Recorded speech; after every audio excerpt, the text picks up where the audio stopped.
ഈ പറന്നുപോകുന്ന ഡ്രോൺ ഒരു സംഭവമാണ്, വെറുതെ പറക്കുകയല്ല. മൂന്നാറിലെ തേയിലത്തോട്ടങ്ങളിൽ ഇനി കാണാൻ പോകുന്നത് ഇത്തരത്തിലുള്ള സാങ്കേതിക വിദ്യയുടെ പുതിയ പരീക്ഷണങ്ങളാണ്. കുന്നുകളും താഴ്വാരങ്ങളും താണ്ടി തേയിലക്കൊളുന്ത് ശേഖരിച്ച ചാക്കുകെട്ടുകൾ ഇനി ഡ്രോൺ സാങ്കേതിക വിദ്യയിൽ ഫാക്ടറികളിലെത്തും. ആരിസൺ മലയാളം ലിമിറ്റഡ് കമ്പനിയാണ് ഇത്തരമൊരു പരീക്ഷണം ആരംഭിച്ചിരിക്കുന്നത്.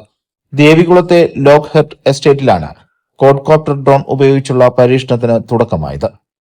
തോട്ടത്തിൽ നിന്നും ശേഖരിക്കുന്ന പച്ചത്തേയിലക്കുളന്ത് ഫാക്ടറിയിലേക്ക് അതിവേഗത്തിൽ എത്തിക്കുകയാണ് ലക്ഷ്യം.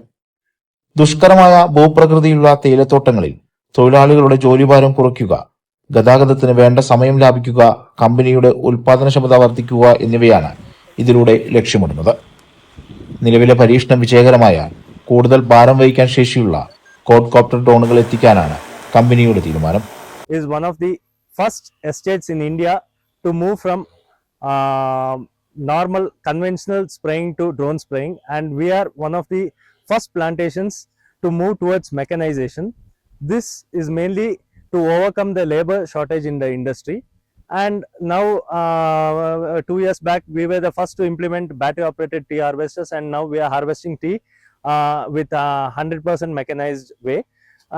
In future days we'll be transporting leaf through payload drones, and this will increase the productivity of the workers in days to come, and that will increase their earnings too. Drone സംവിധാനം നിലവിൽ വരുന്നതോടെ ചുമട്ടുഭാരം കുറയുമെന്ന ആശ്വാസമാണ് തൊഴിലാളികൾക്കുള്ളത്.